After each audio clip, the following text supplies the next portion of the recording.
faudra du temps et des efforts. Dans ce domaine, aucun pays ne peut vous donner à vous soulager des leçons de patience et de courage. L'accession à la communauté internationale de la Fédération du Mali a conduit certains États africains jusqu'à remonter à toute l'Église indépendante à faire usage de leur droit à l'indépendance. Faudrait-il rappeler que la Fédération du Mali et son accession à l'indépendance ont considérablement contribué à la réalisation de l'unité politique au Soudan, jusqu'aux confins les plus reculés du Sahara. Elle permettra à la République soudanaise de réaliser pleinement ses objectifs politiques, économiques, sociaux et culturels sur la base d'un véritable socialisme et uniquement en fonction des intérêts des groupes les plus défavorisés.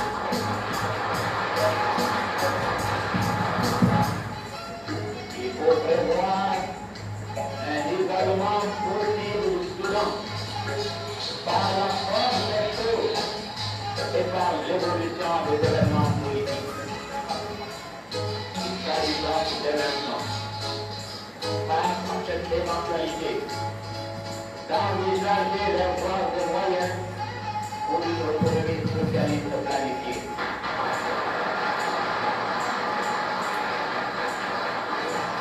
Ne nous arrêtons pas de Merci. tout temps.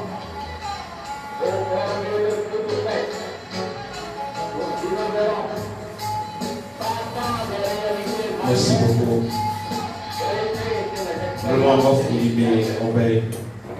سنة لو نقول قطعني الله في كابوس لقيتهم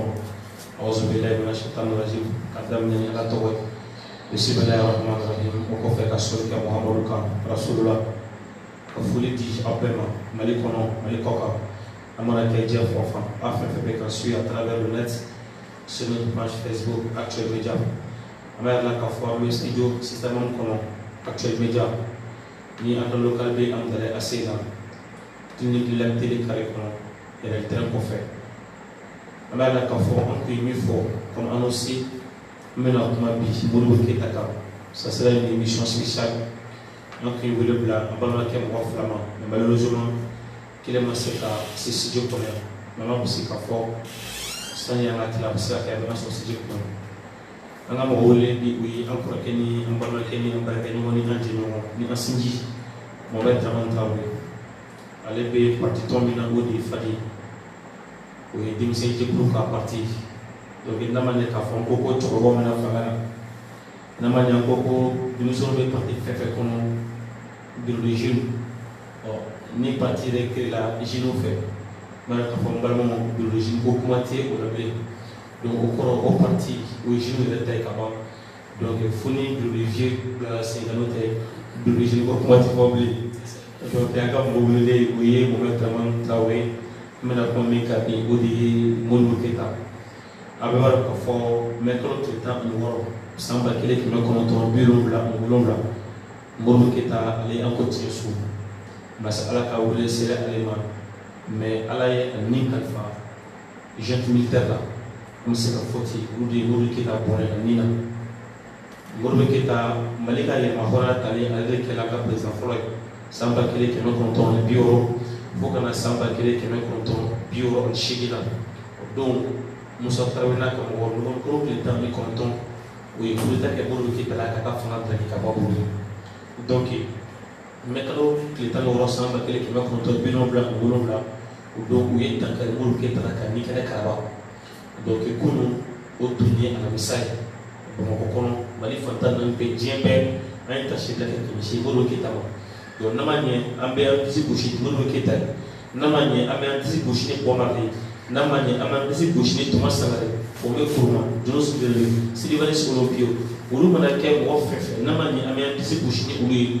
donc ni ambe antisi bushi mulu ketal o koro ko amna ke koroye o koro fana ni tan dambe jafa o koro an na ayre ko afila ayre donc en fana ko mulu ketal ka disparition anniversaire o tɛ se ka tɛrɛ inaperçu. Il faut que dɔnniya fitinin bɛ anw yɛrɛ la an bɛ se ka wele bila mɔgɔ minnu ma n'u bɛ se ka an ka se ka jɛ ka masala ka dɔnniya fitinin bɛ an ni olu an ka jɛ ka tila an ni ɲɔgɔn cɛ pour que an ni min dɔn Modibo Keyita la aw fana ka se ka dɔɔni dɔn o la wa ni fili min fana yera kuma kɔnɔ aw fana bɛ se k'o fɔ anw ye ka anw fana kalan k'an bilasira pour que Modibo Keyita ale ka se ka kɛ misali ɲuman ye donc o de ye an ka bi sigi kun ye n bɛ kuma di kɔrɔ ma a ka foli bila an filɛbagaw la Mali kɔnɔ Mali kɔ kan avant qu'on va continuer à faire des sujets sur cette émission Modibo Keyita. Merci.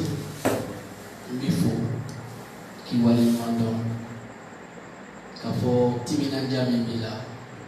Mulika Jomi Nibake Malikola Fasokola Farafina Kele Ibo Mina Kapuoge Alsa Alaka Dofa Ika Timinanja Kao Kadofara ini tembaga be ani baraka ɲɔgɔn bɛ aw ka cɛsiri kan aw bɛ cɛsiri min na a kana kɛ fu ye i y'a fɔ cogoya min na ne ye Mohamed Dramane Traoré parti FAT le Front Africain pour le Développement secrétaire général ye ɲe i y'a fɔ cogoya min na bureau des jeunes o tɛ anw ka parti kɔnɔ mouvement des jeunes o tɛ yen parce que à un moment donné an y'an sigi an ye hakili jagabɔ kɛ an y'a ye k'a fɔ politiki kɛra fɛn dɔ ye a kɛbaga yɛrɛ yɛrɛ olu ta kɛra la tɛgɛrɛfɔ ye olu ta kɛra la ni campagne électorale sera ka t-shirtiw minɛ ka gulɔsotilama kɛra la ka taa carburant kɛ jagata kɔnɔ ka bɔ ka bin k'u woro kari k'u kun ci olu ta kɛra o ye an ko an bɛna hakilila dɔw sigi sen kan min b'a yir'u la k'a fɔ maa o maa bɛ se ka mɔgɔ dɛmɛ ka se étage fɔlɔ la ni e yɛrɛ ko k'i bɛ yɛlɛ i yɛrɛ ye e bɛ se ka se fo a tannan o de nana ni hakilila ye an yɛrɛ ka jɛkulu sigi ka yira maakɔrɔ ninnu na u bɛ ka min kɛ ala barika la an si ma u ta ɲɔgɔn bɔ nka dɔnniya sira fɛ dɔnniya ti fɛn ye ko a sirilen bɛ kɔrɔya ni dɔgɔya la a sirilen bɛ cɛsiri walasa i ka se k'a sɔrɔ o de y'a to an ye jɛkulu sigi an yɛrɛ ye su in na e ka ne wele ko n ka na k'an ka jɛ ka dɔ fɔ Modibo Keyita ko la fɛn de don min bɛ se k'a fɔ bonya de don ka ɲɛsin ma Modibo Keyita dɔnbagaw bɛ yen jamana in kɔnɔ minnu bɛ Modibo Keyita dɔn kosɛbɛ ka tɛmɛ ne kan nka e ka ne suganti o ye fɛn ye min ye bonya ye n bolo n b'o bonya segin i ma ka an lajɛbaga bɛɛ lajɛlen fo nin wagati in na mɔgɔ kanubaga de bɛ a to ko wɛrɛ la k'o bila ka ɲɛsin i lamɛnni ma ka ɲɛsin i lajɛli ma ka o kanu ye ala k'o sinsin ala k'o kanu kɛ Maliko kan ala k'o kanu kɛ an ka ɲɛtaga kan ala ka o kanu kɛ jamana yiriwa kan ka dugawu don sunkaloba in lahɔrɔma kosɔn an bɛɛ lajɛlen ka se ka dɔ sɔrɔ a barika a n'a nafa la ka se ka sara kɛ alijinɛ ye ka hinɛ an ka suw bɛɛ la kɛrɛnkɛrɛnnenya la an bɛ dugawuba kɛ bi ka ɲɛsin Modibo Keyita ma ale min n'a ni kɛnɛ karabara Musa Tarawele général Musa Tarawele n'a jɛ ɲɔgɔn fɛ ni kunun yɛrɛ tun bɛ bɛn o san 42 ma donc an bɛ dugawu k'a ye k'a fɔ ala ka sara kɛ alijinɛ ye ka tila ka layidu di a ma anw balolen a ye kɛlɛ min daminɛ an bɛ kɛlɛ kɛ a kɔ fo k'a s'a dan na ni ala sɔnna merci. Merci beaucoup kɔrɔ kono kun ye a san 42 ye Modibo Keyita a ka tayani wa anniversaire san 42 n'i y'a lajɛ n bɛ kalo tile 16 san 1977 ka na n bɛ kalo tile 16 san 2019 o b'a kɛ san 42 Modibo Keyita ale an ko tiɲɛ so kɔrɔ avant que an ka taa ɲɛfɛ donc a ka kan an ka rappel dɔɔni kɛ ka segin an kɔ dɔɔni ka d'a kan an ka école kɔnɔ bi c'est déplorable de voir que on nous enseigne pas Modibo Keyita mais et pourtant on nous enseigne l'histoire du général de Gaulle que moi à ça j'ignore. L'école nous enseigne Nicolas Sarkozy par exemple, on nous enseigne comme on faut en Allemagne, comme on faut en Russie, comme on faut en Amérique, comme ni où il mais où il y a que pour l'intérêt de la nation. Mais aujourd'hui, en tout cas, enseigner Modibo Keyita. Bon, en dehors de nous, mes frères, en Corée, mes frères, en femme, mes frères, en bas, mes frères, ni ne ko era koroma e ka doni fo on est Koulouyi, Mourou Kita Kankoro. Avant que Anata fait, qu'est-ce que tu peux nous enseigner sur Mourou Kita aujourd'hui? Raskebe, Kani Ninali, la Kuma Bebe Nikono, ga Antisika a Befo Nikono. Nanga Sre Donamina Kofo, Angani Lameje Kuluka, family Sorobola. Nikone ka kuma Mourou Kita Kan. Ningo Mekma, Bafo, Romini Dodo Mourou Kita la, Nema Barole, Mourou Kita bi, Soma Elema Domi, Nema Bangi. Ne bangele kofe ka boko kalama ne nyeshi Mourou Kita ka nini ka don mo waminu o konna la Mourou Kita ni mo wamu chera demsenia la foka na fama soro ka fama bara ala barkala ni olu chama gella nyona ka boroge ni ngombe kuma bi kere ne la menta si blake ka nyeshi ama choro do ma Amadou Seydou Traoré Amadou Djigoro kadang alika kalama mise ka do fo Mourou Kita kan ngaka kon alenye nyere wolo fay chama foni wolo bay chama foni ka fara to ba wolo kan sigidala basa demsenia la avec fo faire ma curiosité no de ka kunyeni ka kosobe o kunga bonyoro kosobe niko Mourou Kita raskebe iko horoya iko dabe iko kodon iko kamu ame dan oma ambo développer Mourou Kita malidene do min bangira juin kalo san bakeni keme konoton ani san tan ani toro juin 1915 Mourou Kita ya kalam damne Bamako ya Mourou Kita awolofa otowa itaba o jamu Kita awoloba o Fatoumata Kamara kani bet ba wuli ko Hatuma mo ba don en général ambe afomu na ko kakolo Fatoumata to lubu wuli katia ko Hatuma ko kunya bay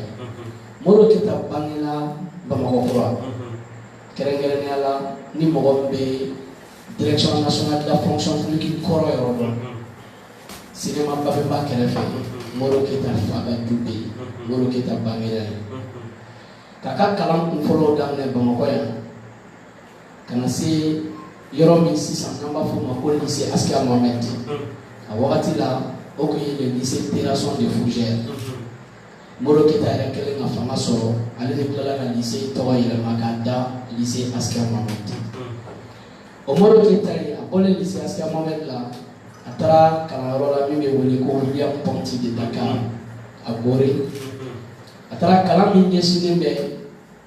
ni iye kala ke e fana be bo ibe donia iba jenze iba chali ni mo woni mote no le instituteur yeno Mourou Kita ayirala ka fo ani mo masira banka ka kalanke classe kele kono donia mi bala atila famia mi bala atila no de il est sorti major de sa promotion donc mo ni Mourou Kita la kolosi kamera ka demsenia la uyaye mo de do ka jama fara nyonga o ka di mo de do na upena komina ka boasra fe o ka di mo de do jama kuruka na fabi so yoromina alebe o kenede kam ka teme akele ka na faka Mourou Kita o kalam ko fe comme an be francika mara de kono an be francika jona kono o kumbato hake do bani min bato ni an fana dabi do an mara tugola o hake o konna la Mourou Kita nana sigiro so franci assemblée konna la a wakati Soudan français to wala no ko Mali Mourou Kita e joro pauke ka participer gouvernement kana ke Bamako mairie kana se fo kele min nana ta ka nyeshin ka fo anga se ka bonno wala ka se ka bon jamfa juru kono ka bon jona juru kono franci nana binini ke anka no di kanga yele ma hore di anarem o hakila wona kele ba min kera jien kono no kele ba fly kɛlɛba fɔlɔ kɛra an bɛ min wele la première guerre mondiale de 1914 à 1918 kɛlɛba filanan o kun cɛlen en 1945 Moro Keita ninnu nan'u miiri k'a fɔ an mansaw tora kɛlɛla min ti an ka kɛlɛ ye o kɔnɔna la k'an kisi o ɲɔgɔn wɛrɛ ma fo an ka kɛ an yɛrɛ ye walasa an ka kɛ an yɛrɛ ye a ye wulikajɔ caman kɛ min nana wolo k'a fɔ hakililaw ka sabati an ka se ka kulu dɔ sigi kulu min ni an b'o wele Rassemblement démocratique africain ko farafinna bɛɛ lajɛlen min ye démocratie fanga n'o ye jama ka fanga ka fara ɲɔgɔn kan k'o ɲini jamu fanga ka o hakilila sabati o nana nka ka kɔn ye ni Moro Keita ka taabolo lajɛ i b'a ye a donna kulu caman na o kulu dɔ bɛ yen n'i y'o lajɛ o ye kulu min bɛ ka lakɔli karamɔgɔw n ye mun fɔ instituteurs ka se ka syndicat dɔ sigi olu tɔgɔ la a ye o kɛlɛ kɛ o kɛlɛ kɔnɔna la Jean-Marie Kone ni mɔgɔ min b'o dɔn o yɛrɛ kɛra ministre ye Moro Keita ka gouvernement kɔnɔ ani o y'o kɛlɛ kɛ kosɛbɛ o kɔnɔna la walasa ka se ka kunnafoniw lase mɔgɔw ka se ka bɔ kow joona fanga jugu min bɛ yen n'o ye Faransi ka tɔɲɔli fanga bɛ yen a wagati ka se k'o kɛlɛ Moro Keita ni olu jɛra ka organe de presse dɔ sigi sen kan a bɛ fɔ min ma ko l'œil de Kélédougou o y'a sɔrɔ a bɛ Sikaso a bɛ école karamɔgɔya kɛ Moro Keita ye école karamɔgɔya kɛ Sikaso a y'a kɛ Tombouctou a y'a kɛ Bamakɔ yan donc Moro Keita ninnu nana o hakilila min sɔrɔ ka wuli k'u jɔ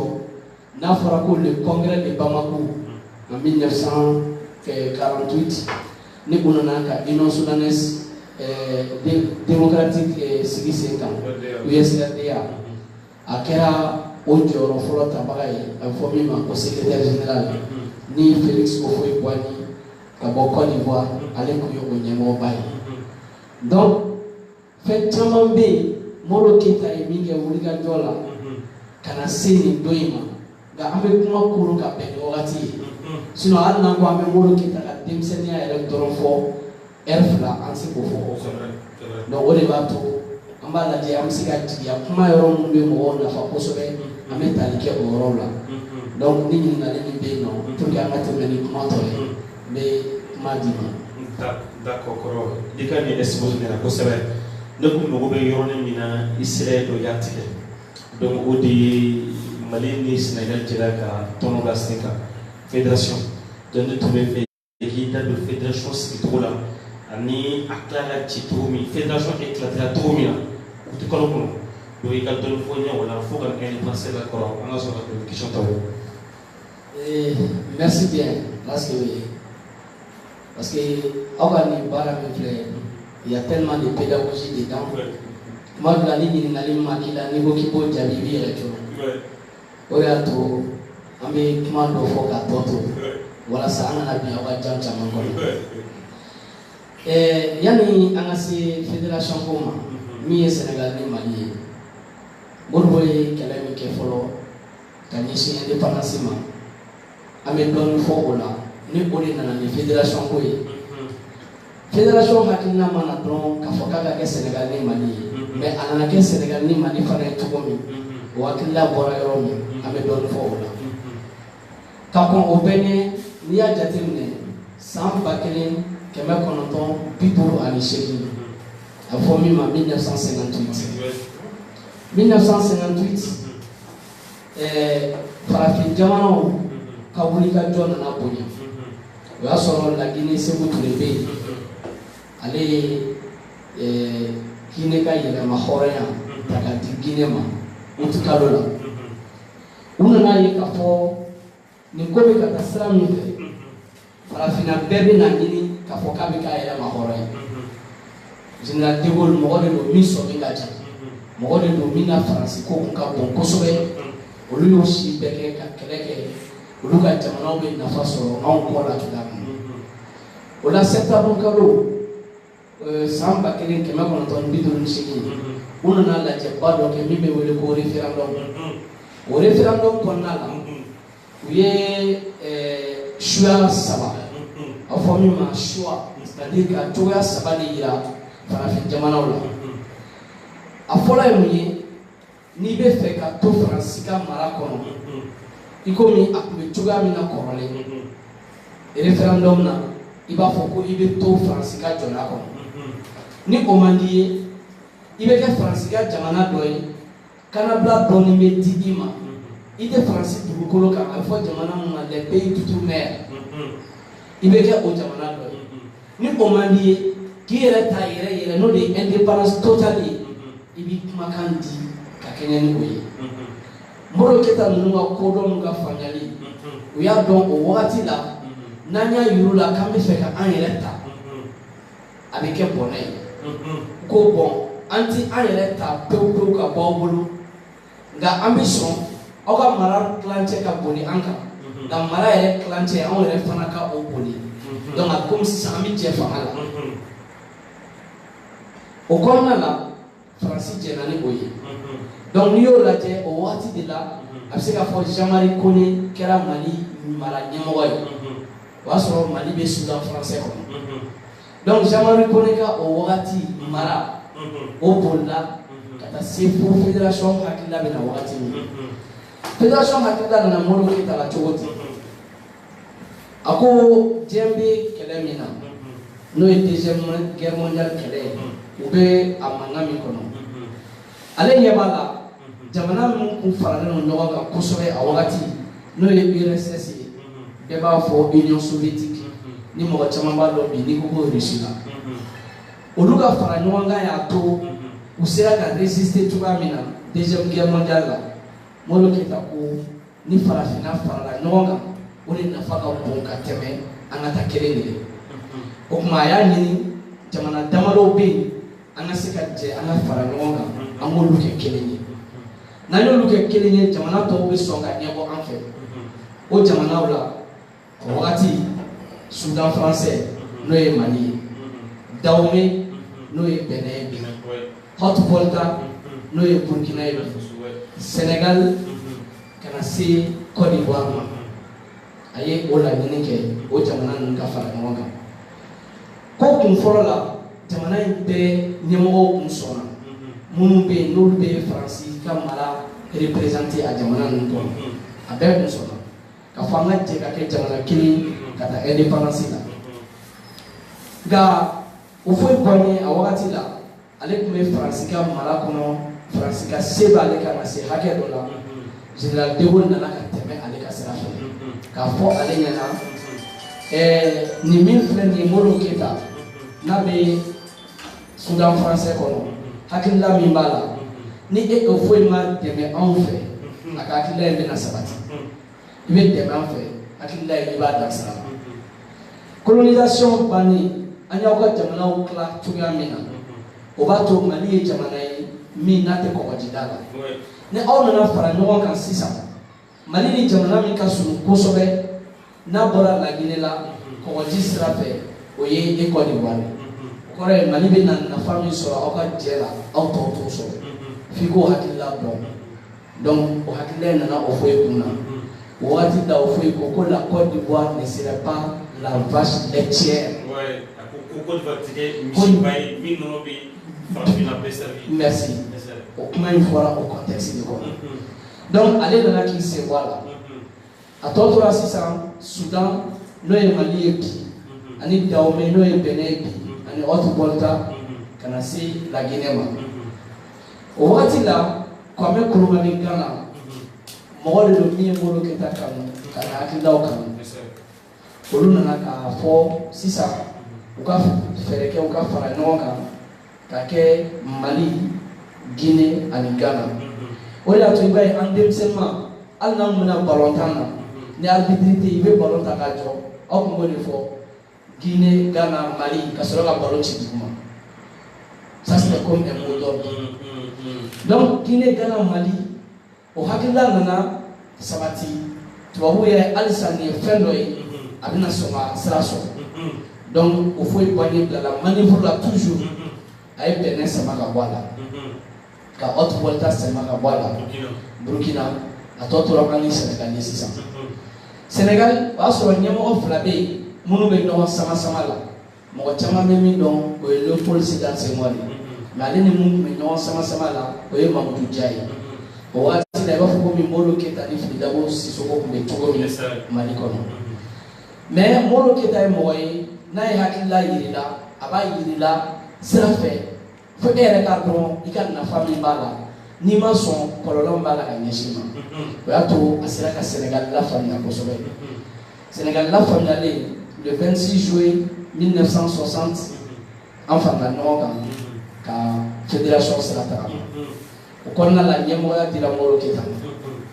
ma barisa a yira k'a fɔ kuntilenna min bɛ yen a wagati a kɛlɛ mɔgɔ min bɛ se ka kɛ ɲɛmɔgɔ sira fɛ o ye Modibo Keyita ye ka Léopold Sédar Senghor kɛ a ka dankan ye donc comme Faransi b'a ka laɲini dɔn Faransi b'a dɔn ka Modibo Keyita ko to kow ɲɛma janfa dɔ bɛ yen a tɛ sira sɔrɔ barisa n bɛ kuma dɔ f'i ye ka Modibo Keyita to William Ponty a bɛ kalan na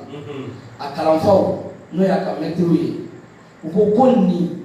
ye denmisɛnnin min ye hakili min bɛ nin na kegunya ni kodɔn min bɛ nin na nin bɛ kɛ mɔgɔba dɔ ye don dɔ la wa o t'a dan ye muruti min b'a la dusukasi min b'a la ka ɲɛsin Faransi ma ni mɔgɔ ma nin kɔlɔsi ni jamana bɛ kose Faransi ma a bɛ kɛ Mali ye ni mɔgɔ bɛ kose Faransi ma a sababu bɛ bɔ nin na o fɔra kabini Modibo Keyita bɛ kalandenya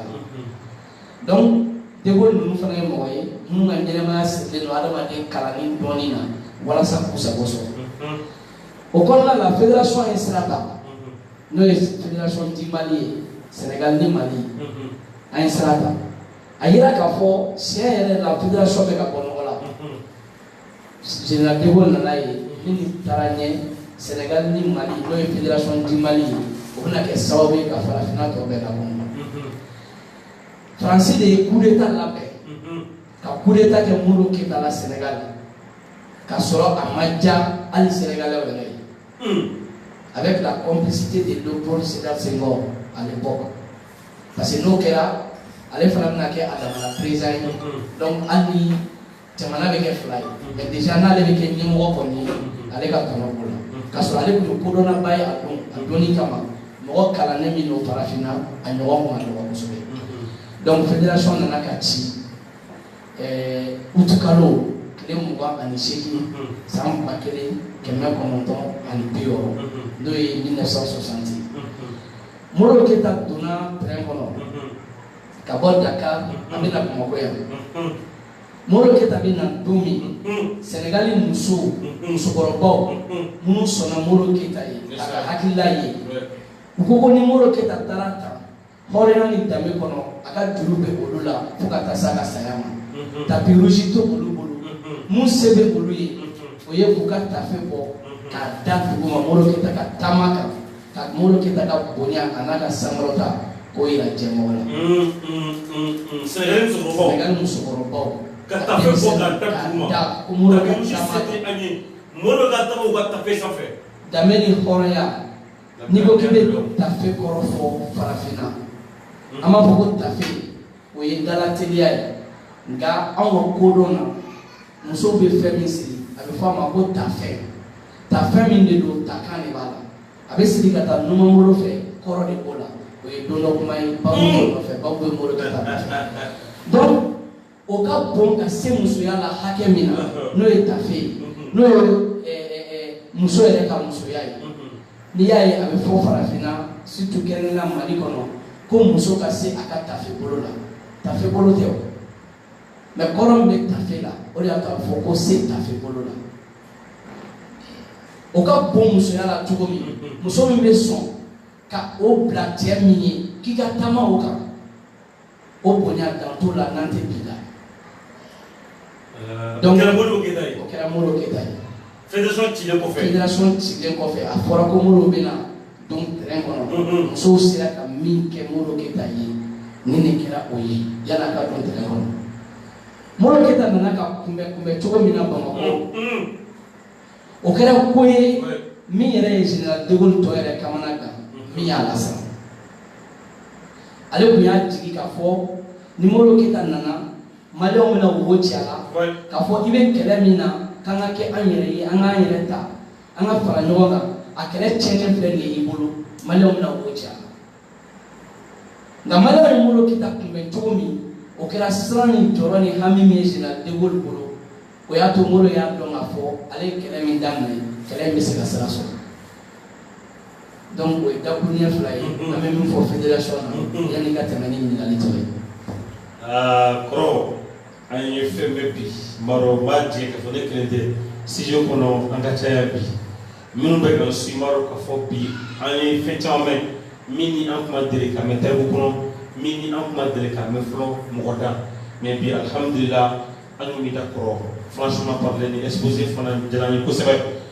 Kɔrɔ yɛlɛma hɔrɔnya tala septembre tile 22 san 1960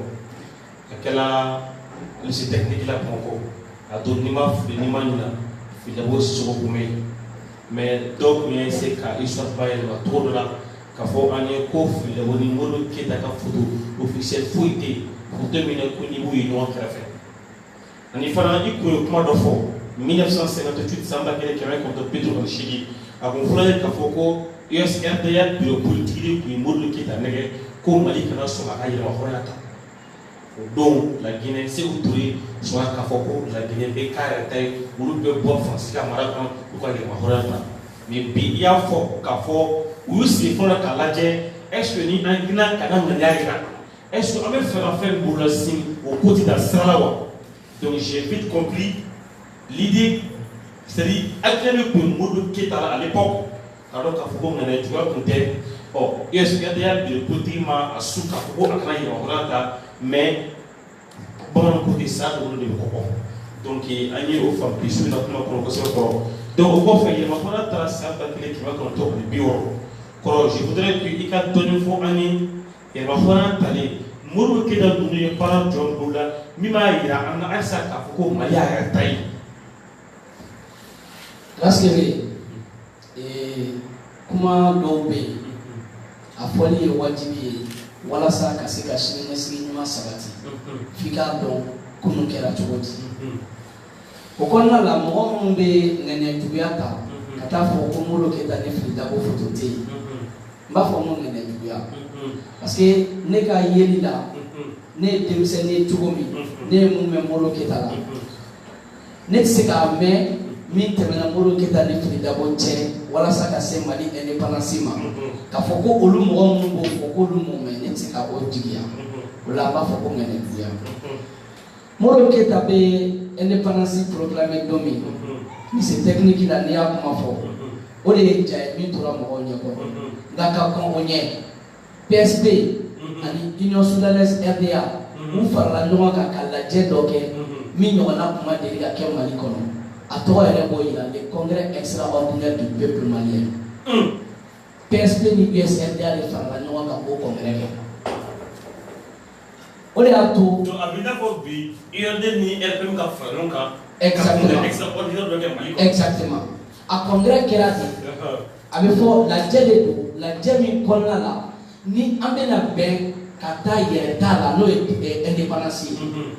et puis a kɛra mɔgɔ ma sɔrɔ kɛnɛ kan min y'a ye a don k'a fɔ k'a man kan an k'an yɛrɛ ta o y'a sɔrɔ u ye san caman de kɛ an k'an yɛrɛ ta an kana an yɛrɛ ta a hakililaw kɔnɔna la ka kɔn yɛrɛ ta ɲɛ Filidabo Sisoko ninnu n'o ye PSP ye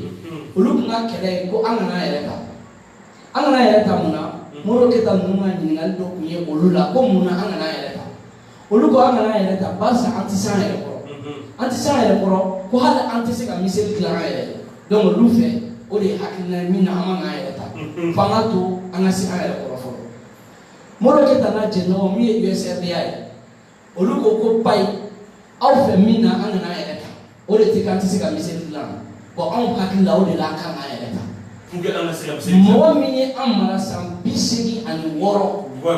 o tigi bɛ se ka avion dilan a yɛrɛ a bɛ se ka char dilan a yɛrɛ a bɛ se ka migi dilan a yɛrɛ o tigi bɛ se ka diɲɛ fɛn bɛɛ kɛ o nana bi an kan ka an minɛ ni maramafɛn mun ye o bɛ se k'o bɛɛ dilan o ye san 86 kɛ ka an mara o m'an dege miseli dilan na aw hakili la n'o ye san 8 kɛ k'an mara a b'an dege a dilan na donc n'an y'a yɛrɛ ta n'an y'a yɛrɛ ta san 1 n'an mago jɔra miseli la an b'a ɲini k'a dilan ou bien an bɛ taa sa raison de plus pour que an ka taa indépendance la il y avait un débat de fond débat kɛra anaye ka fo moro no be kuma minna ore tien ore sabati de ore yere dai donc PSP ni USRDA par la nonga raske be ne ya finyana je défie quiconque en réseaux social de cas djembe bani ni mo mi ko tente o bi wela mi na ma babu siya o babu keneka mamu kumba keneka adun a congrès extraordinaire keneka adun amina ma kenina be to fi ala dalu donc o benkele ala congrès extraordinaire konna la ka fo kanga yeleta akera ma wajibi o yeleta na ke ka be alamsa doya doma septembre kalo kile muga ani fula samba kile keme kononton ani bioro o septembre kalo kile muga ani fula mo hakil la fana ko be ke kunfe munu yamma no e nazara ni fenga bolo ka jena tigala o e dati événement o ka bon bolo ouais mo jamanta kalama ko nanzara be na bi an kan domi ka muti ana kai logo sabusire uye ma foro mi faga wakati da marama fem bu bolona aka duguni marama fem be ale wele ko canon le premier coup de canon mi singa mali kono ka fo kube mali do joya dula akera de 22 septembre le premier coup de canon français miti mali kono ka be mali Soudan mene awati ambe mandena ka manden do akamakoro akela le 22 septembre 22 septembre akela la toute première fois dans ça c'est fait 22 septembre on est à tout molo kita no miri ne au bina ankan 22 septembre do le fait ka au be en moke ok join au 22 septembre kele en fait en les foshika au bolo ka ira ka fo en français la polabi akela retail. La date du 22 n'est pas fortuite. Akela gabe alamsabira doma. O konna la jamana kono den famba o le nana be ala ka fo ko ana yeleta. Ni ala je Abdoulaye Soumaré afro mako général Soumaré. Je vais défendre Soumaré. Wati bina bena. Il est d'origine sénégalaise. Ah bon? Anam be mandele kono. Mais aka foi kunti malila namake fédération Chili a bana Sénégal la ka fo moro ye chemi ni cheo cheye ni ye ibalole ni ma tuba ko ibe sabuna ngoyala a bana Sénégal la tu moro ko o tuba dina. Donc au 22 septembre ni c'est technique kono. Moro ketana je no na ka fara nyonga ka foko biye dombay malidon kana ka sewa domi biye dombay anga na nyagari domi biye dombay domi ni antina mina ko tuni anga nyana ma to kono ko jora jurutiya ko akira an ele taybi kambora mara baga jubu kam mara kono ko ala ye antan tugo mi an horonama kan segi to fle anga horoya ni anga dambe kono mi mana be an yere makungre nala ame no ta ame barake no donc indépendance nana ni tubala iko ko indépendance ko fe fe monu kera nam se kan hadili to olola moro keta ko niko ibi yere ta niko ika ke yere ta niko ika moya aka duno yere la fe damaro be no tibolo ikana miri ka fo ko itaye no tibolo ikana miri ka fo ko mo bi jate hore a fe fora ni ako jamana o jamana ya yata ijija mi ga nantigila kawi no iga lakana bagawi no de police ani armée ijija o ka yata comme en me France ga jamfa dugu kono anga lakana tun kalfale no olula bi anga an yata an yɛrɛ kan ka lakana kan mo ta ayɛrɛ o de y'a to le 22 septembre n'i y'o lajɛ o ni le 1er octobre ni ɲɔgɔn cɛ i bɛna ye k'a fɔ tile 9 jate de bɛ o ni ɲɔgɔn cɛ Moro Keita ka baara fɔlɔ kɛra mun ye indépendance kɔfɛ le 1er octobre 1960 a ye armée Mali créé mɔgɔ caman b'a miiri fana k'a fɔ ko 20 janvier que c'est la fête de l'armée, parce que l'eau a c'est la date de la création de l'armée malienne. Ce qui n'est pas vrai. L'armée malienne a été créée le 1er octobre 1960. C'est-à-dire, en Kénégo, quand elle est à clé, chérie au coffre à clé, quand on a mis d'abord domina, armée française, armée malienne qui est là. Armée malienne qui est là au Doni, le 1er octobre. Il y a beaucoup de gens qui ont été à la Génome, qui ont été au Barakele, on a quand même eu un Boroda. Gaka koni benye folo molo keta nunu kelenga independence ta ala musa don setan galo kide mbani fila samba kelen ke makono toni pioro francia munke wala sa jamana kono don ka muruti ana independence da no yere tai kabla molo keta nununa francia ke awati commerçant pas fait banga jamana kono abe libanais ami mun wole ko le process abe libanais donc france ko libanais bema abeka ka boutique datugu no yu ka boutique datugu ola olobe dumuni fe mo fere no e farine no e tuli no e sugaro ana nyona wa formu les produits de première nécessité donc no kera ni koma ni mani kawme ambe do moro kita ntugiala amba bokante indépendance ko la ola ambe sikuru ka mala ko o le folo kera donc on est dans ce jabuya o kera juma don indépendance proclamée le jeudi. Le vendredi français une décision. Donc français a une décision t'as qu'on fait. Moi le que t'as ici qui miri ako tchebakoro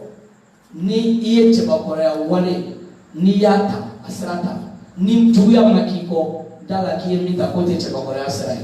Ametoni kono. Ni koma banfa hore ya kono. Abanfa dame kono.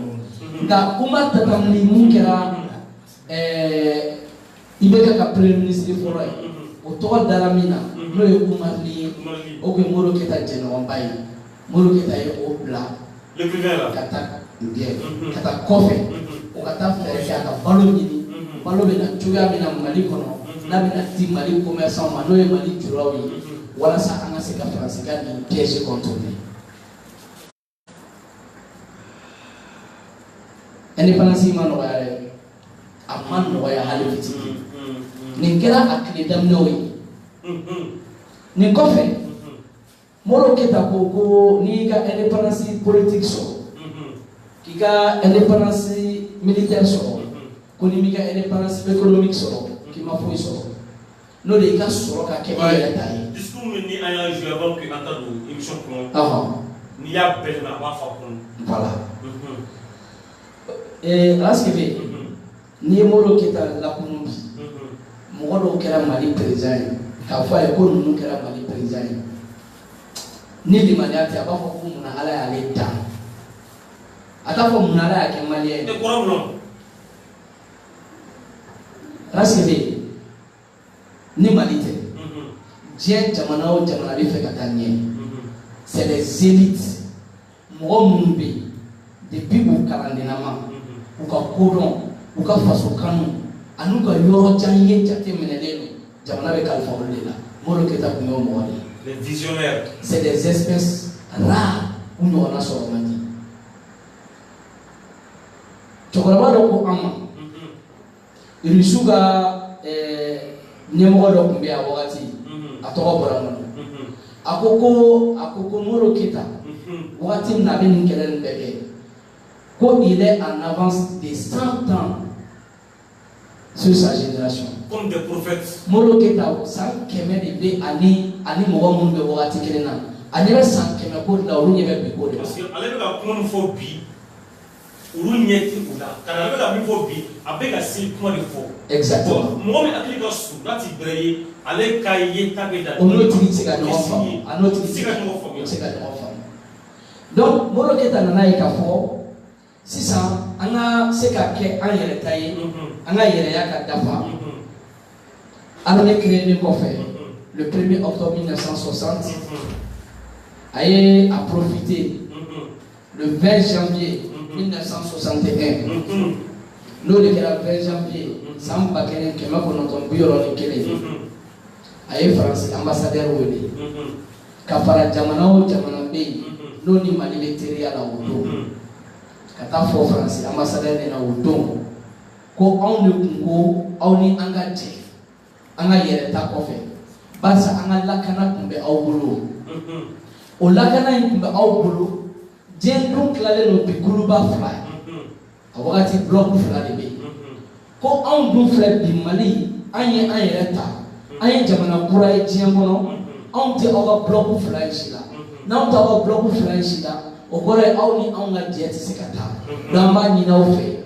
aw kanga jamana aka bla aka lakana to ambolo anyere banga lakana sinzi o de kera 20 janvier 1961 donc a ko fansima a ko an kala an yɛrɛ ta ye an bɛ se ka an yɛrɛ lakana ka jamana kɔnɔdenw ni bolofɛnw an ka dugukolo k'a lakana donc an bɛ se ka rentrer an ka taa ka so an kɛla an yɛrɛ ta ye o de kɛra janvier kalo tile mugan san 1970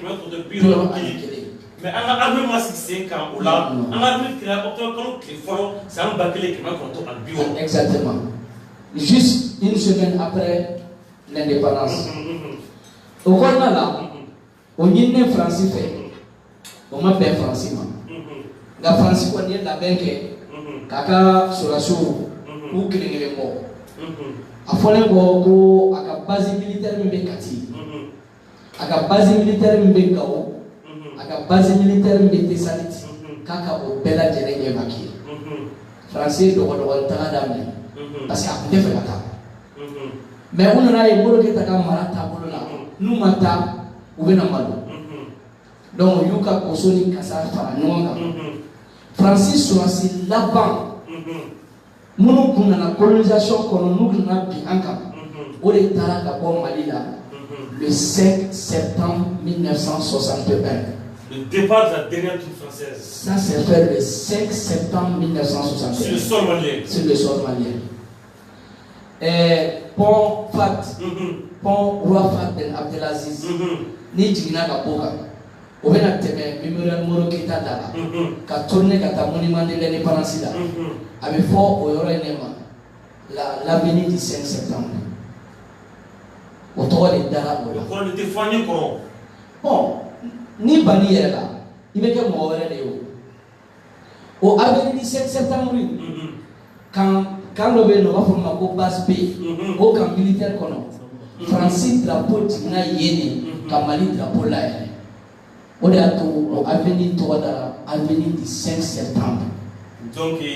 sɛbɛnfɛn na an mɔkɛ yɛrɛ y'a fɔ an ye Amadu tuguni a ko mɔgɔ min y'o don Faransi drapeau ji k'an ka drapeau yɛrɛ o de ye général Bertrand Soumaré. Effectivement. Le premier chef d'état-major de l'armée malienne. Donc o avenue du 5 septembre ka to bila monument de l'indépendance la kɔrɔ de bɛ nin bɛɛ la. I b'a dɔn diɲɛ jamana si sigilen tɛ ten. Mais malheureusement ko tiɲɛ dogolen bɛ an na. Parce que halisa an ka mara bɛ mɔgɔw bolo minnu bɛ Faransi tɛgɛ kɔnɔ. E ye nin min fɔ ninnu ye fɛn ye min kan ka kalan denmisɛnninw kun. À partir de la première année, pour que tu claques l'école là, ça on s'en y a qui n'a pas ça on s'en. Mais pourtant on nous enseigne Lénine, on nous enseigne De Gaulle, même on nous enseigne Hitler, des criminels, des sanctions, mais on nous apprend jamais Modibo Keyita. Donc, Francis, t'as quoi fait là, le 5 septembre 1961, Modibo Keyita nanaye, Halissa, Amé Francis ka tuna kono, ka sababu ke Amé kuka wari dun min tɔgɔ ye ko CFA ni an ti fɛn sɔrɔ o la an yɛrɛ. Esclavage monétaire. A ko ko f'u bɛ sigi o fana d'a ma. O miirina o hakili jagabɔ kɔnɔna la an yɛrɛ ka cɛkɔrɔba Amadu Sele Tarawele Amadu Jikɔrɔni Ala ka hinɛ a la a nana fɛɛrɛ kɛ ka o de ci ka taa Tchécoslovaquie tubabuw ka bɛnbɛnbɛn kɔnɔna la u y'o jamana fana cɛci. Ala barika la ne yɛrɛ garisɛgɛ sɔrɔ ka taa ka kalan kɛ jamana in kɔnɔ n ye bonya min sɔrɔ jamana in kɔnɔ ko n ye maliyɛn ye ne bɛ taa don min a cɛcilen don ka bɔ ɲɔgɔn na donc ne taara yɔrɔ min kɛrɛnkɛrɛnnenya la ça c'est la République tchèque ka taa u ka capitale yɛrɛ kɔnɔ n'o ye Prague ye n ye chance sɔrɔ ka taa politique kalan dɔɔni kɛ yen a don Mali bɛ cogoya min na ninnu bolo n ye dɔɔni faamuya o la u ka bibliothèque dɔ kɔnɔna la ani an taalen u ka Sénat fana kɔnɔ. Mali bɛ cogo min na u bolo n ye dɔɔni faamuya o la donc Amadu Jikɔrɔni ye o démarche daminɛ fo franc malien nana sɔrɔ ka dilan Faransi ɲɛnama a tɛ foyi kalama a la a kɛra ten À le sud de la France. Ka glan Francis minema. Franc malien glana ka ban. Ka kuma ke fere la. Abena tunjugo mi ka ke fere la. Francis na ka jamfa jugu ba ma ko fe kalama wala. Ola to awari nunu mena domi ka bɔ Tchécoslovaquie wari nunu na kɛsu min kɔnɔ a kun sɛbɛnnen b'a kan ko danger d'explosif k'a kɛ ko maramafɛn bombe n'i y'i farati na dɔrɔn a bɛ ci dɔrɔn a bɛ donc i tɛ kari ka maga la. non i tɛ kari ka maga la kuma tɛ k'i ka dɔn fɛn b'a kɔnɔ.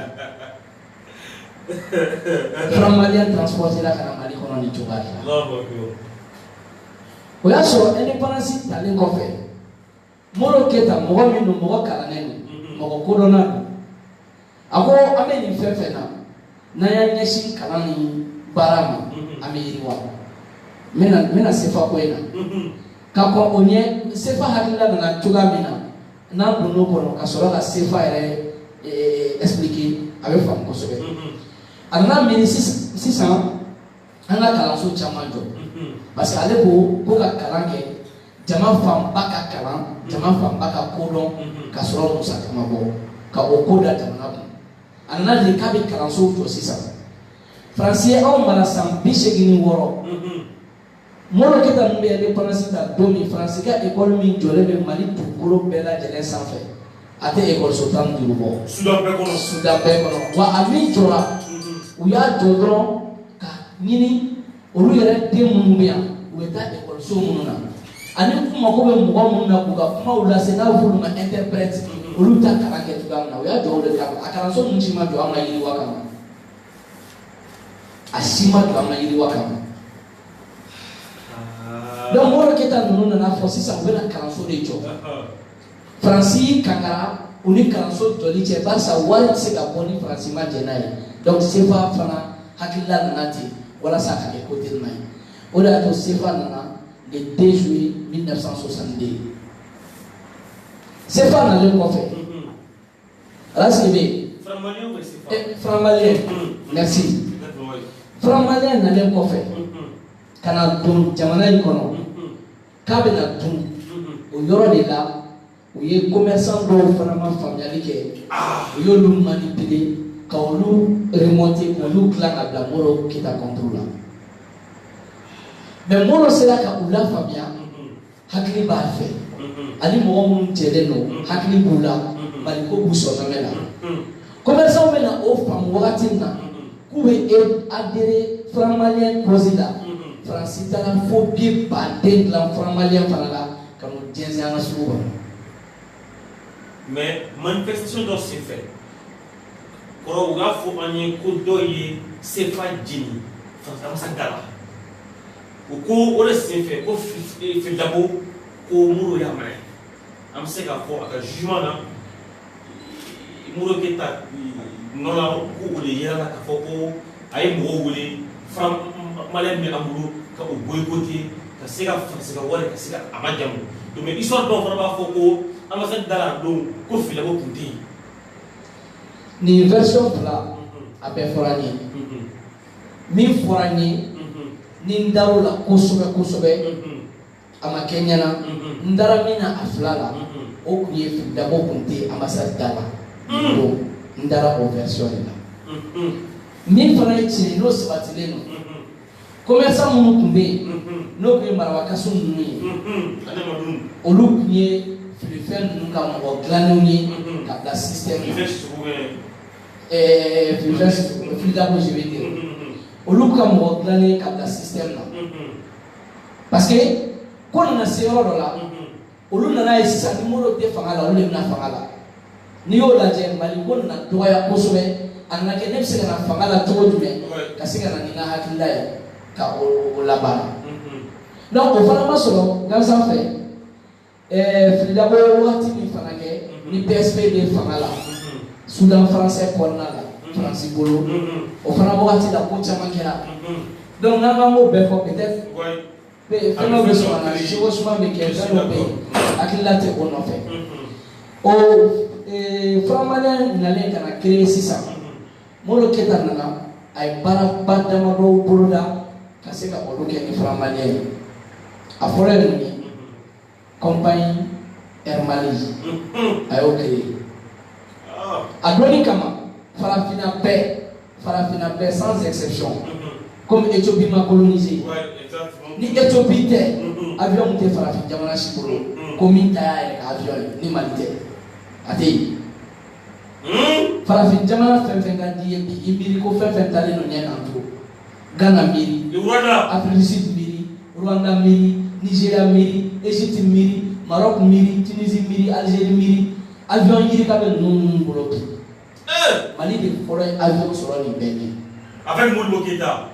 wa farafin fɔlɔ min ka farafin ka bolo fin ka wolo farafinna ka mɔ farafinna ka avion boli diɲɛ kɔnɔ Malien de kun o sababu ye Modibo Keïta de o kɔfɛ Modibo Keïta ye usine min créé usine dɔ tun b'an fɛ yan ko Sonarem arajo de tun bɛ dilan usine kɔnɔ mɔgɔ minnu bɛ Samsung dɔn arajo kelen an bɛ min lamɛn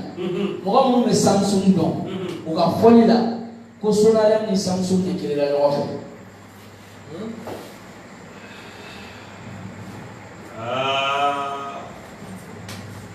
minnu b'o dɔn kosɛbɛ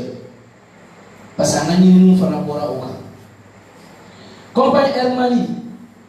Moussa Traoré tun bɛ coup d'état kɛ Modibo Keïta la don min 19 novembre 1968 a y'a sɔrɔ avion 17 de bɛ compagnie Air Mali bolo Mali tɔgɔ la avion 17 Mali tɔgɔ la avion 17 kelen bɛɛ photo bɛ bolo n bɛ tila k'a d'i ma Mali tɔgɔ la coup d'état bɛ kɛ Modibo Keïta la don min 19 novembre 1968 un mardi compagnie Air Mali avion 17 o de tun b'a bolo Modibo Keïta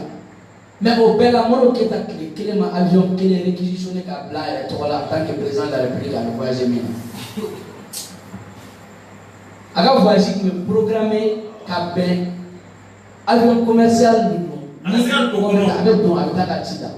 moins coûteux en tant que président de la République a wagati Modibo Keïta présentement ale de ye juru ta Mali ambassadeur fɛ a wagati min bɛ Jeddah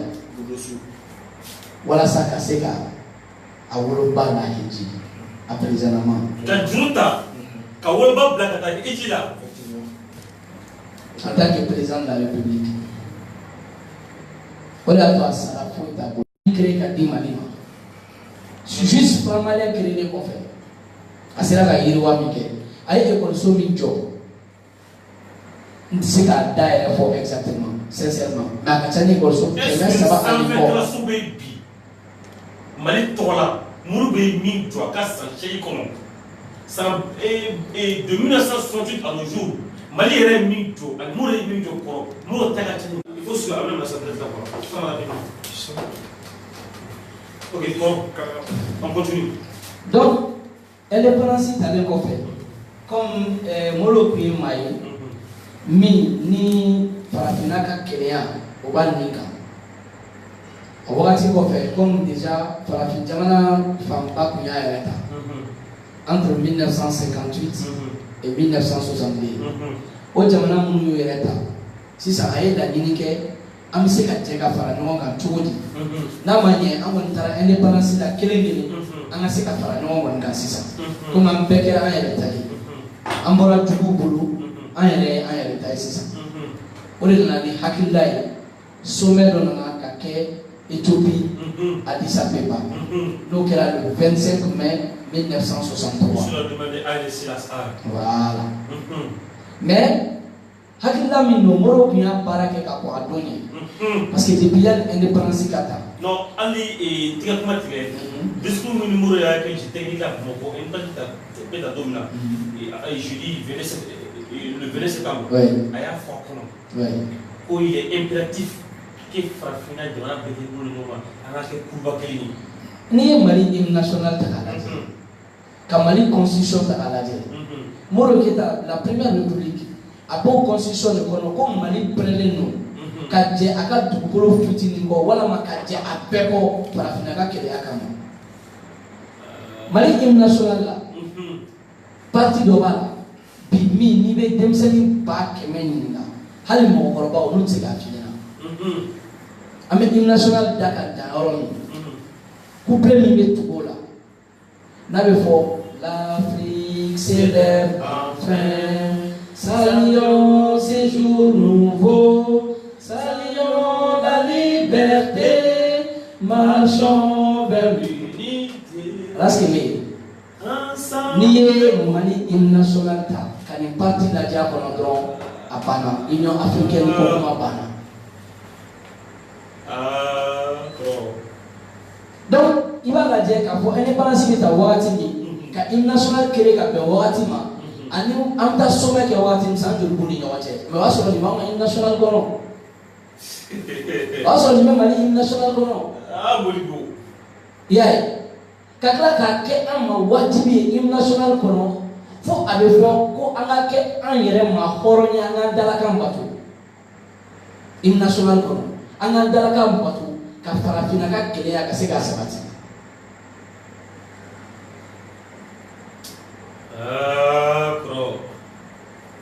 Donc au Union africaine commune na sigi senga.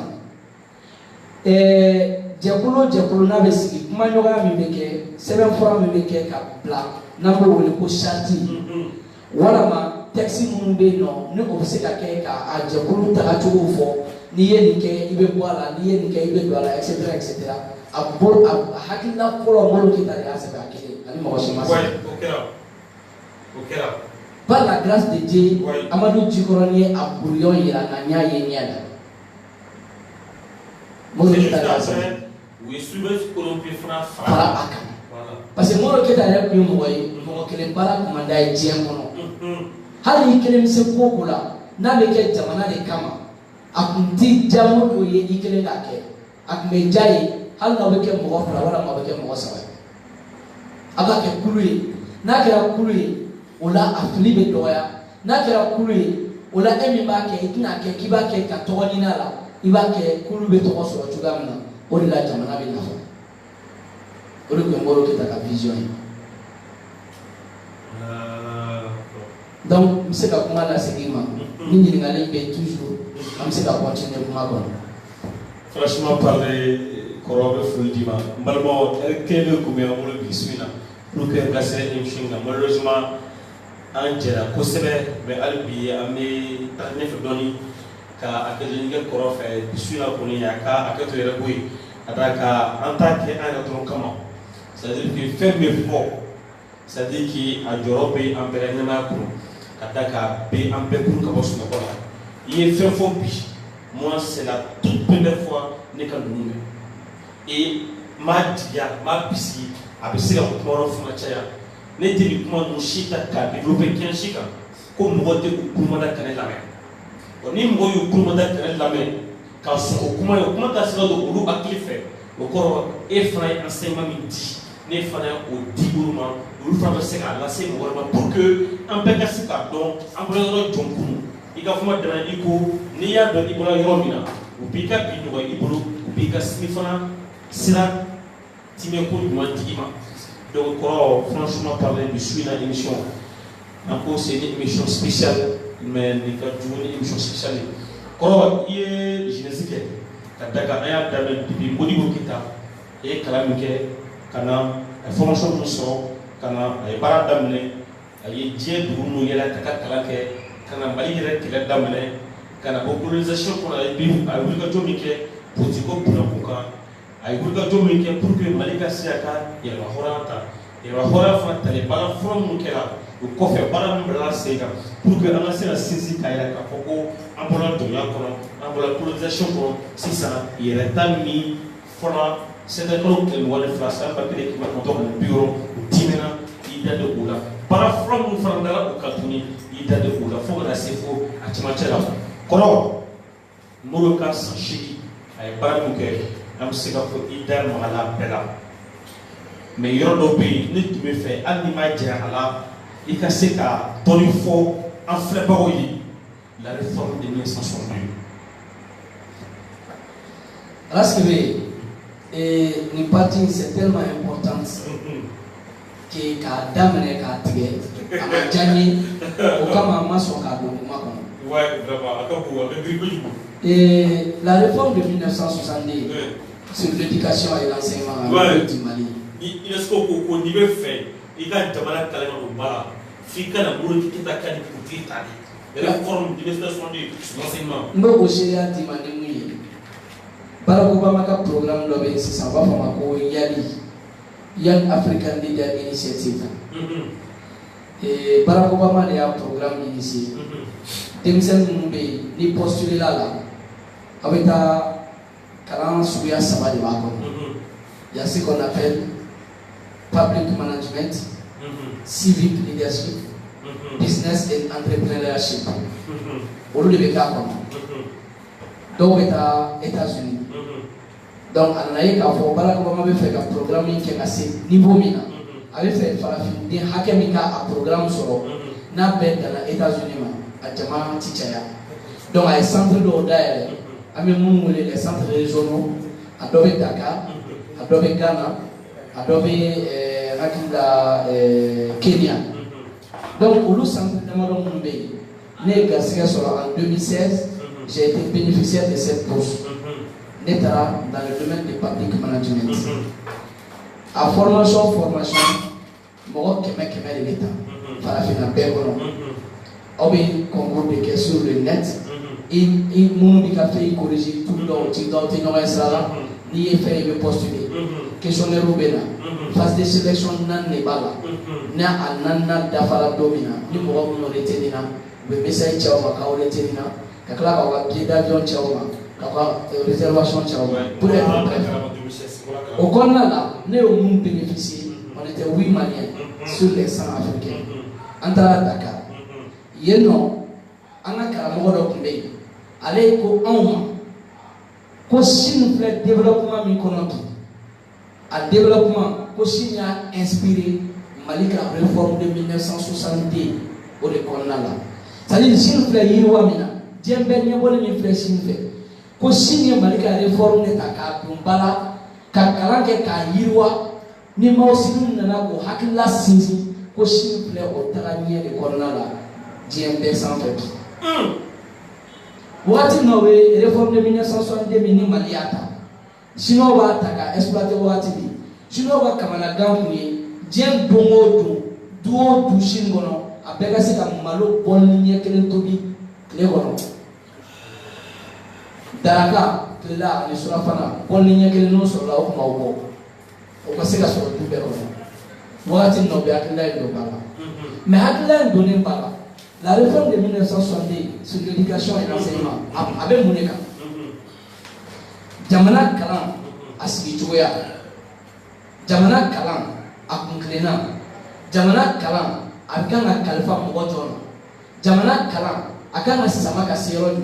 Jamana Kalam avec Keka Yiriwa Tumemboroda, réforme de 1962. Mais il y a Anglique ou Keleta. Moi, je suis Kalam Faye. Nambo wele ko enseignant critère min bala a définir ba konna la o tigi ka comportement bi ke cogo jumɛn fo ka taa fɔ a bɔra kalanfaya la o définir ba kɔnɔ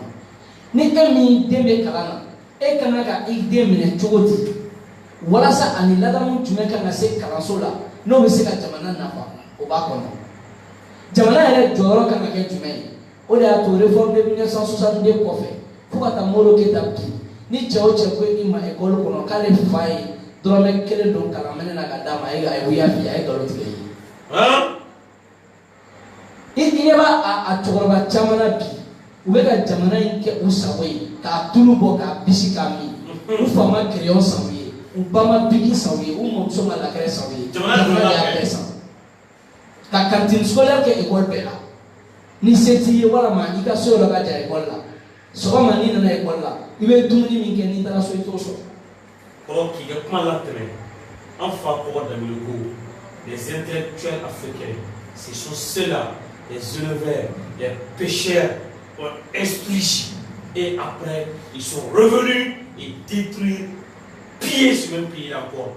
et quand on bila ka taa sira fɛ an ka sa kɔngɔ na jamanaden min b'a kalan sara a kɛ fu ye. parce que olu taara u ye hakilila min kalan u ye taabolo min kalan ka na n'a ye o ni anw ka danbe ani anw ka taabolo n'anw ka hakilila tɛ taa ni ɲɔgɔn ye tuguni olu taara ka na u bɛ bɔ an cɛla wagati min na an dɔw de don mais u seginna ka na an y'a miiri k'u y'an dɔ ye ka sɔrɔ u bɔra an dɔya la tiɲɛni kɛra o yɔrɔ u filila u yɛrɛ ma u bɔra an dɔya la l'aventure n'a plus que des chemins donc la réforme de 1962 n b'a ɲini fɛ an k'o kɛ a damana babu kɛrɛnkɛrɛnnen ye n'an y'o kɛ a damana babu kɛrɛnkɛrɛnnen ye o b'a to lamɛnbagaw bɛ faamuya sɔrɔ a yɔrɔ n tun bɛ fɛ wagati min na ni nana don sefako la ni n ko n tun bɛ fɛ ka kalanso caman jɔ n tun bɛ fɛ ka maga la mais n ye wagati jateminɛ n ko n maga la an ka tila ka a kun tigɛ ka bila a bɛna kɛ fɛn dɔ ye peut-être min bɛ se ka kɛ lamɛnjɛkulu yɛrɛ ma. le kɔrɔdi ɲɛna o de y'a to k'i ma n ko an ka kɛ miniti fila c'est-à-dire que pour que mɔgɔ ka se ka dɔn dɔ la parce que nin kuma in b'a to caman bɛ ka suivi Mali kɔnɔ Mali kɔ kan a b'u tɔ la inciter u ka taa ɲɛɲini la réforme de 1962 chers frères et sœurs je vous exhorte à faire des recherches sur la réforme de 1962 Modibo Keïta min bila sen kan pas sur l'enseignement seulement kalan dɔrɔn tɛ ladamu dɔrɔn tɛ nka réforme min don bɛɛ ka se k'a ɲini ka kalan n'i y'a dɔn kɔrɔ minnu bɛ ka an suivi an ka mɔgɔw ye dɔ question dɔ kama u ko est-ce que la jeunesse malienne peut avoir les cahiers que Modibo a remplis étant en prison kunun kaburu na pekin dɔ taara n kɛrɛfɛ a ko ne ma ko ale fa y'a tɔgɔ da Modibo Keïta ala tɛ ka sɔn a ka kɔrɔtan n'a ye a ko ale fa tɛgɛ fo ye Modibo Keïta ye Modibo ye cahier min sira o cahier 40 ou 50 kɔ a kuma ko a cahier kelen tɛ min yira donc internet minnu bɛ k'an suivi o dɔgɔya ninnu ka don est-ce que ko aujourd'hui cahier dɔ bɛ se ka sɔrɔ n'u tɛ se ka sɔrɔ est-ce que mɔgɔ ye kumakan sɔrɔ cahier kɔnɔ ni dɔ fana e yɛrɛ fana ka da kan i yɛrɛ amadu kalanden dɔ ye n'i bɛ se ka dɔrɔn fɔ an ye o cahier ko kan. Alaska bɛ yen cahier ko kuma ye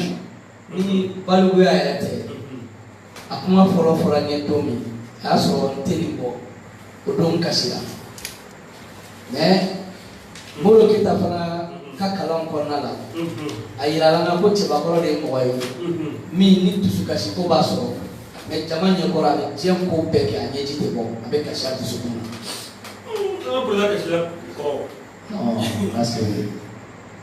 e delila ka diɲɛ jamana ɲɛma sɛbɛlama jumɛn kasitɔ diɲɛ ɲɛkɔrɔ e y'a ye jamana ɲɛma o kana kɛ président ye dutigi ko bɛ k'i la i bɛ tɔɔrɔ i bɛ degun i denw jɔlen ɲɛ b'i la i bɛ sinsin yɛrɛ kan n'i donna so kɔnɔ i bɛ kasi f'i kasiji bɛ so fa f'a bɛ inondation kɛ mais kana to i ka kasi denw ɲɛkɔrɔ o tɛ tigitigɛ o ye fako ni o dɛsɛ o ye jasi ye n'o kɛra dɔrɔn o denw bɛ taa fa wɛrɛ ɲini u yɛrɛ la fo n'a sɔrɔla ni hakili t'o denw na o tɛ jama ɲɛmaa ka baara ye o tɛ baliku ka baara ye o tɛ cɛbakɔrɔ ka baara ye donc cahier ko in ko ɲininkali jaabi gɛlɛya kɛra min ye Modibo Keïta kan don min na Kulukoro sira la ni u b'a minɛ le 19 novembre 1968 n'o y'a sɔrɔ a y'a ka discours laban kɛ jeunesse ɲɛkɔrɔ Kulukoro k'a f'u ɲɛna k'a bɛ mara kalifaw la ko maa minnu bɛ ka bandiya wale n'u kɛlen bɛ k'a boloda Bamakɔ o ta tɛ jamana ye ale ta tɛ Modibo Keïta depuis a bɛ don bateau kɔnɔ a kunnafoni dira a ma a ko mais ale tɛ se ka Maliko kɛlɛ kɛ ka se nin yɔrɔ la ale ka tila ka kɛ cɛbakɔrɔ ye min bɛ siran ka boli ka Malidenw to n'o kɛra ale ka kɛlɛ ye mun ye. donc o kɔrɔ ko tuba sagara i esprit ale la. a tun b'a bɛɛ kalama sagara fara ko kuruta bɛ kɛlɛ a tun b'a bɛɛ kalama a bɛɛ wa hali a nana don min a n'u bɛ jɔ n'a ko ko coup d'état tɛ k'a la a tɛ k'a la coup d'état ma girin ka kɛ ten fana dɛ Modibo Keïta nana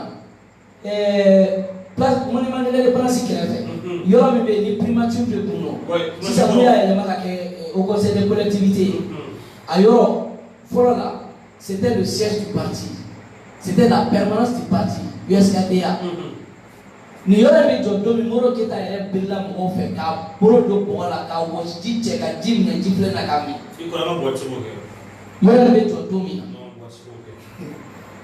donc coup d'état kɛlen de u nana yɔrɔ in yɛlɛma Moussa Traoré n'a pas au comme maison du peuple. Sinon, c'était la permanence du parti de l'Union soudanaise KDA. On a la numéro qui est à Yénon. Moro qui est à Moussa Traoré, qui est avec Hernan Bo. Kafo bon, il est tableau de la mamie au président. Après, Emmanuel Black, tableau de Etienne Black. Maledon, il est au Séa Bembolo. Mais au Lola, sur la sourire de la raille, ni une commune à Sénat, ou une chaîne de Wierapun. Au Lola, Joseph Mara de Co. Au Canyon Dablan, Queen, Anna qui a coulé taille, Anna Nimina, Natanai. Nous sommes à la fois. Voilà, sans Beka Kissi. Nous sommes à la fois. Joseph Mara. Nous sommes à la fois. Allez bien, je l'ai dit, je l'assume. À mon temps, Nani n'y a pas de taille. À temps, Nani qui est la vie, Annie Donia Noir. Moussa Traoré, Annie Tama me a ereta, Hanna Sola bi, a Folika Kerama, Horia la Mikera. Donc, Mac Meromi, Moroketa Seveni Nunu, a Soli, a Kakelempi. Foni Moussa Traoré Sonaki, Konandia Mandoni. Parce que Mouna a Soli Gerala. Moroketa Bemine Domi, Anna Mousso Ereka Noye Laban, a Demuso Basinga a Don, a Ko Amsoma. Demne mbeta laje mimbe kana waso aka garde corps jigina kata kudeta kela kele ga sira dani barika ni dani ale taraka be kuma ko no kuma ko be mulu keta ela aka musoma demne mbeta laje mimbe kana o kela na musoba kuma kala ba info la ha mo no emble ko kiyama jodo donc kai koyi ay sebeni chamake nga Captain Sumalo Samake mi no o terrain kosaina ale ko ni ato ani doni do aka sebeta ola parce que ay chaman fo ale ne charger de be aka surveillance la kapara ko na Captain Sumalo Samake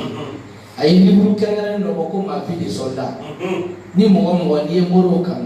ni malik kan livre ni kaka ma vie de soldat de Captain Sumalo Samake ani ni kaka ni ye Mali kanu, ni ye Moro Keta kanu, ni ye feka tiɲɛ dɔ Maliko la, a ye livre ɲini ka kanu. Donc ale de ye damadɔ fɔ Moro ka fɔtaw la, mais Moro yɛrɛ ka ye min sɛbɛn tiɲɛ yɛrɛ la, ma mɔgɔ dɔn, ma mɔgɔ ye min ko k'a y'a ɲɛ la. O y'o ɲininkali jaabi ye. Donc ɲininkali dɔ bɛ yan mais an bɛ n'o kɛ laban ye ka d'a kan wa caman y'a fɔ ko bi ko ni nana an kana to ka taa fo an ka o fɔ o tɛ wele ka se ka jaabi. Après avoir servi le pays, la nation, le Mali, pourquoi Alsa peuple d'Obé, Jama Fama d'Obé, nous y mourons qui est à Fama, qu'à degré. Bon, Barama est tout autour, il va d'Obé Nébro, d'Obé Tchébro. Donc on a ce qui est comme Dodon, Mima Nébro qui est à Brokata, Mour est répété. À Coco, à Pema Nyambolo, au Mima Nyambolo, allez par Nini. O ka se ka ɲɛ sinimɔgɔ bolo an minnu bɛna fanga ka sini ni ma fili ni ma ɲina hali minnu bɛ kuruta kara don min na a y'u ɲininka ko ni a ko ne ka n ka idée socialiste bila ka taa to a ka hakilina kɔ ɔ a ka hakilina ye hakilina jɔn ye a bɛ se ka proposition jumɛn kɛ ni min ka ɲi Mali ma ka tɛmɛ socialisme kan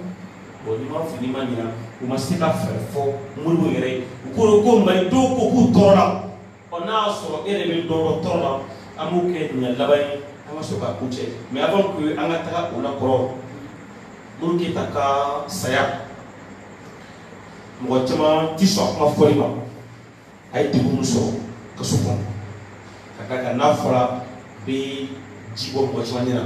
mais moi j'aime souvent écouter ça hali ni a vidéo bɛ yen hali n'a bɛ tɔɔrɔ j'aime regarder ça a bɛ ko i bɛ jadi la c'est pourquoi souvent il est très bon il ka fɛn dɔ la mana dɔ lamɛn mana min bɛ kuma mɔgɔbaw ka degun minnu sɔrɔ c'est à dire a bɛ n'a fɔ ko e yɛrɛ bɛ o époque kelen kɔnɔ n'a y'i yɛrɛ sɔrɔ don min na donc o b'a sɔrɔ tu as déjà vécu là-dedans ka d'a kan u ye min sɔrɔ min kɛra o la min dara o kan i y'a ye i y'a mɛn donc ni e yɛrɛ ka to nana don min na a bɛ k'i n'a fɔ i bɛ ka sigi sire kan ka jouer ka a bɛ ka kɛ i yɛrɛ la donc tu deviens l'acteur principal donc ne bɛ fɛ kɔrɔ. C'est-à-dire, Modibo Keyita ka incarcération kɔnɔ a ye degun min sɔrɔ faut tracer à Kassaya. Nous sommes là pour nous demander qui me sera pour nous avoir ouvert la langue de Milan. Là, c'est le mot qui t'a été mis sur. Moi, je suis en Chégini à faire des cassola. Nous qui votent qui gardent des conforts militaires là. Il y a été fait voilà. Mais moi, qui t'a gardé des conforts, mini les cas du bonnet de Gumbé. Moi, qui t'a fait cassola. Hakina ou bala. Ou hakina ou botu di kajena so. Yo sera datouane. Fema toro kase akasaya maka. Hakina minu bala. Ou hakina ou bese ka botu di kajema laso. Jadi abe kasoko no. Sebeli nunu abake. Aba dongo bibese o. Akunada ka sebeli nunu la body. Na ting dumi. Amena ayeche ya minke. Kuma kami temena ali nunu ni nyonje. Na ba dongo fuka dianwuli. Afanya tula ka kuma kan la ka ni horanya la ani dame kono. Ayo kuma kan do. Ayani ngo do sebe. Kapten sumolo samaki ya foto bami. Olu na nyona wo de buye mi aso. Me dumuni ko koliko molo ma olu jate de buye. Parce ni sona kasoma, ni sona sayama. Kenegene yala awati musatawre numbi ale mene tuga mina. Aye ni mike kasola ole balala. Meta kunsikile maka mba toka mafachi ala kasola le kana galonda la kapoka ya yafa. Donc akusona de musubema. Na besa dumi tegumi no punyana ni sumalo ere ofo no ya le ere toro no ere sumalo blaka libuli sebe poso mi kera akono no kera la pigiri srape a fo fe mako injection mortelle adon moro ye dugu kina ni ka dugu goro wo asina shoni ko jakma ka ko mene kana miri na ala madin de kuna ini mate so kuna ikele be kibe mike ni molo make ni cep pa pele jam dafa de sele kana miri de fuela amamike kapten solo sama ki liburu yere a sebeni akilla na ngale la isi ka miri molo to na tugame domina molo besa se punte ali ya don no ta punte sa na punte no don ga ngale kumseka molo la boka sola ka kulita wala ga kumake ko nyere yi tiga kumatige capitaine du business général ali do dire avec la makla kala folo mais akila mi dira sumrola makla folo mais je vois que ali fanaka kumaka be o dire que ko avance mais afana ko sere mi ke lettre ka lettre ani a comité amour les jeunes me sont connais ali fana ko maka sere ke o eka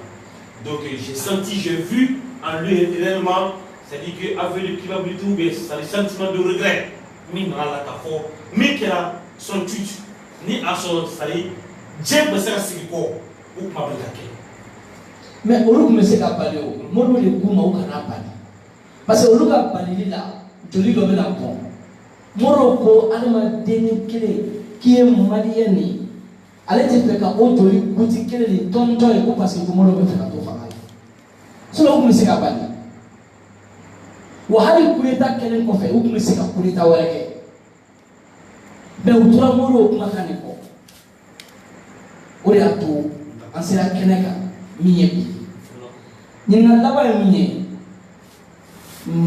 moti diegono kimse ga nyina ma beke ka ban ko reprocher que on te solida l'être le plus parfait au monde c'est le prophète Mohammed sallallahu alaihi wasallam mais ali kurana aya dobe mina ni alaba ila kila la sallallahu alaihi wasallam kafo e ya jiya kiye ni boke ka so ima kene de yake kurana aya dobe munube kurana don kusobe aya mbe nabi fo abasa wa tawalla anja amana o konna la ala be fendo de fo kilama mi na yake ale fe akuma ke o te reprocher ya ça veut dire que lui n'est pas fait o yala ntisi ka fo ko moro ma ko juguge mais moro ga ko jugu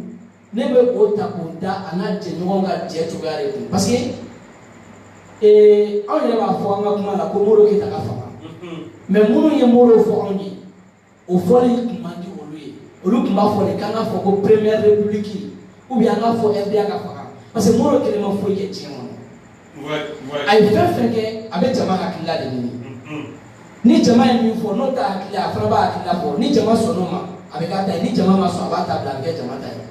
donc ni fili min yɔrɔ la se ka kɛ Modibo ka fili ye o bɛ kɛ jama ka fili ye Modibo ka fili ne yɛrɛ hakili la fili tɛ a dara jɛɲɔgɔnw na ka se yɔrɔ dɔ la u y'a janfa janfa ka don Modibo ka fanga kɔnɔ a daminɛna milisi ko la milisi dun sigira ka jamana de lakana a hakilila fɔra bɛɛ ye nka a dara minnu na n'o ye Musa Tarawele yɛrɛ n'a jɛɲɔgɔn ye olu de tilala ka ŋɛɲɛ juguya don milisi kɔnɔ ka o tɔgɔ da Modibo la o milisi ko kɔfɛ assemblée min tun bɛ yen ani maa minnu bɛ baara la n'olu kan k'a dɛmɛ donc sira dɔ nana yira olu la ka nata wɛrɛ yira olu la n'a fɔra e ɲɛna ko Modibo Keyita minɛlen kɔfɛ ko Jean-Marie Kone ninnu dɔ sɔrɔla ka fara Musa Tarawele kan n'a fɔra ko Modibo Keyita minɛlen kɔfɛ assemblée cilen kɔfɛ ninnu dɔw sɔrɔla ka don ka fara IDPM na olu ye ko ye i b'a ye k'a fɔ n tɛ se k'a fɔ Modibo ma kojugu kɛ tiɲɛ yɛrɛ la mais ne yɛrɛ kelen ni ne ye ko n b'a analyser ne t'a fɔ k'a ye nin de kɛ o de dama diya jamana la ne t'o ko dɔn ne t'a dɔn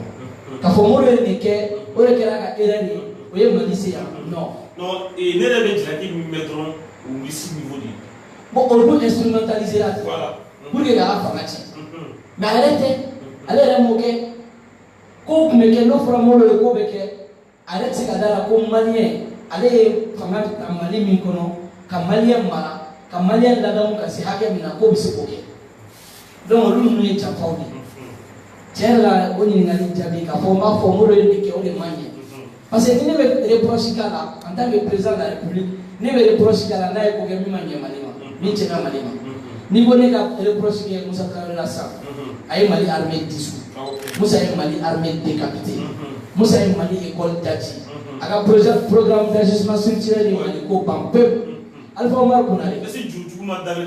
si en 1985 o y'a sɔrɔ juste a bɔra CFA kɔnɔ dɔrɔn fɛn franc malien bɔra ka don CFA la dɔrɔn programme d'ajustement structurel na Mali ko banna depuis yen Alpha Omar Konare o ta tɛ se ka fɔ Amadou Toumani Touré en tant que militaire o ye min kɛ donc ne bɛ se ka reproche kɛ ninnu bɛɛ la n y'a ye ɲɛ la a bɛɛ i ye conséquence lase Mali ma mais ne tɛ Modibo ka ko dɔn ko min kɛra conséquence ka ɲɛsin Mali ma fo n'a kɛra a ka kɔnɔnajɛlenya ye parce que a y'a kɔnɔnajɛya Mali ye ka ban Faransi la a ka san 8 mara kɔnɔ a tile 1 ma se Faransi san 8 Modibo tile 1 ma se Faransi Modibo y'a san 8 mara kɛ le 22 septembre 1960 au 19 novembre 68 a ma se Faransi parce qu'il a toujours considéré la France l'ennemi effectivement et c'est ce qui était réel donc monsieur Bolefo k'a ɲininkali jaabi kɔrɔ a ka di a ye su na an ka taa yɔrɔ jan i ka kuma don n'i ye Modibo Keyita ka sujet kelen fɛn fɛn ta i mana babu kelen fɛn fɛn bɔ a kɔnɔ i bɛ se o bɛ développer miniti 30 heure kelen mais malheureusement an tɛna se ka taa o bɛɛ la kɔrɔ i ka kumakan laban. Ala se bɛ toujours foli ka ɲɛsin ma nin n'a ɲɔgɔnna kɛnɛ ninnu an tɛ fɛn dɔn dɛ a bɛ se ka kɛ fili caman yera kuma kɔnɔ ni mɔgɔ minnu y'a jigiya ko fili kɛra kuma kɔnɔ n'u b'i dɔn o k'i wele o k'a f'i ye ni min bɛ ne yɛrɛ dɔn o ka wele o k'a fɔ n ye nka ni sɔsɔli bɛ min bolo a kuma kɔnɔ o ka na an k'o kɛ débat ye donc k'a fɔ mɔgɔw ye n'i bɛ mɔgɔ kanu a kanu a hakilila nɔfɛ a kanu tiɲɛ nɔfɛ n'i y'a ye anw bɛ Modibo Keyita lafasa bi ni hakilila ni tiɲɛ tɛ Modibo Keyita ka hɛrɛ foyi se ka se ne ma bi foyi n y'a f'i ye a bɛ fatu don min ma bange donc n b'a a défend n bɛ mun de sɔrɔ a somɔgɔ tɛ yen min bɛna fɛn dɔ di yan a yɛrɛ bɛna jɔyɔrɔ di yan mais a ye hakilila min ta ka ɲɛsin Mali ma n b'a jigiya Mali ka hɛrɛ b'o de kɔnɔ n'i ye Mali di ne ma bi ko ne ka Mali mara ni n b'a mara ni hakilila 100 80 b'o ta Modibo Keyita nɔfɛ a tɔ 20 b'o ɲini ka bɛn ni diɲɛ yɛrɛ bɛ wagati laban min na parce que o de la kumakan laban ye. n balimaw an b'a yira k'a fɔ ni ne tun bɛ an bolo su in na Actuel Media sanfɛ ka da a bolo kan spécial émission Modibo Keyita san 42 Modibo a ye an politicien so discours min ni a bɛ k'a lamɛn n balimaw Modibo ye nin discours in kalan septembre tile 22 Samba kele kuma to biwo. Miskin ma ko normal secteur miskin bi akoro damo ambala muso system mo ali miskin la ko kasale de sale de shi mo bitama ana mo woni kuni akoro ke ni ambala ke ni ajino ke ba ko ko pani tola oro yi akala ala ki rekala yi an so tonya la ala ki so ala ka shi jandi ali ma oro amefe ngana be akoro ka émission publique do ke anti fakatya ambo woni principal mo mena wala wala ki ka kunya o mo do yere ne anti fakatya so ko no dromo le aka ke émission publique ko sanosa sanga jam sanga shi tuka jam il faut enseigner mon wokita il faut que les enfants apprennent à connaître qui est vraiment mon wokita pour amener au parent passé pour que découvre maintenant pour atomi l'élément maintenant pour atomi éclaire maintenant pour atomi là j'ai pour me atomi Socrate me atomi Pythagore me atomi Philosophe me atomi koro en tant que chika mon wokita inculqué dans la mémoire du peuple malien pour que la signification de l'amour donc quand même je dis franchement wato ni ay wol da imani bi na ka wol la be ani ala dirisa ni ala feno baya naka no ko ala kana ke fite wol ko ala kana an na ko rasta farai blessing God to ala ka shukra la be